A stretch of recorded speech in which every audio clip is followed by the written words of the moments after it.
we have these relatively restrictive conditions, and I think right now what I'd like to talk about is these conditions is sort of a PSA for my fellow economists. These restrictions are pretty tight, but don't go away thinking that economists are really unrealistic. These are a base set of conditions which will provide us to find an outcome. And then what we're going to do is by changing these assumptions, by manipulating these assumptions, changing one, two, or even three of them, maybe all four, we're going to be able to write papers about because we're going to show how the equilibrium changes. Prices will go up, prices will go down, more firms will enter, more firms will have, wages will change. All of the different things that can happen by changing one or more of these conditions.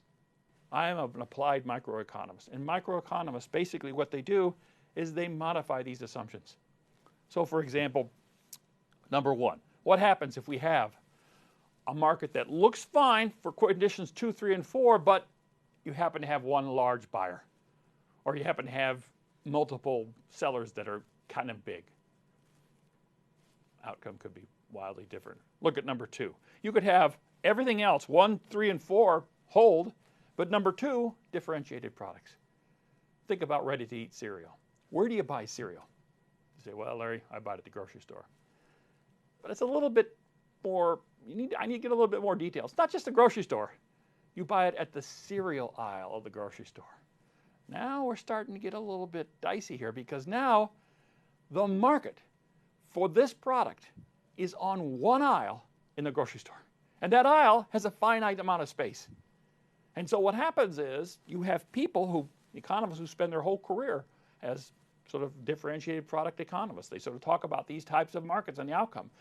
In an industry like that, you might see firms trying to over-proliferate brand space, because the more brands that you have, if you have 17 different varieties of sugar-coated wheat or puffed rice with your name on the front, Kellogg's or whatever, you're filling up lots of space. That means new entrants don't have the same opportunity to get in because you've already got most of that. The battlefield is limited to this finite space called the cereal aisle, and that makes the outcomes in this industry much different than they would be if it was just a regular, say, competitive industry.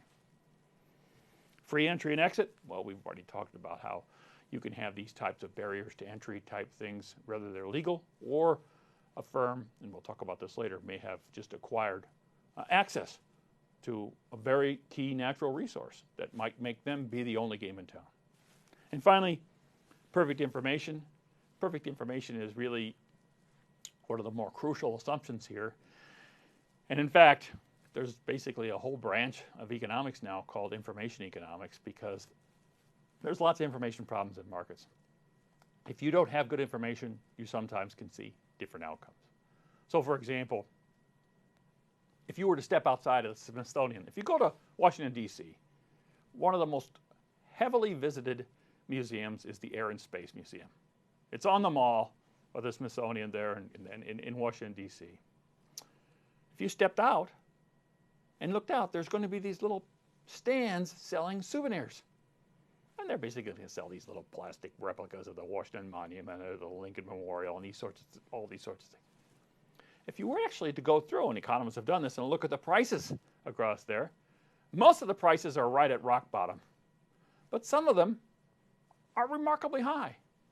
You sort of support this two-tier different pricing. Instead of, you think everybody, that seems like a pretty competitive industry, selling these little cheap trinkets. But some people will just have a very high price and hope to get somebody who has run out of time, got to make it to the airport, and doesn't have the information as to which one of these is really, they'll just run up to the first place and say, I need 2 toys for my kids, I want a Lincoln Memorial, and I want a Washington Monument. Boom.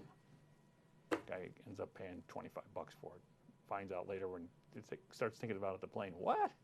Well, that's because information differences can be exploited.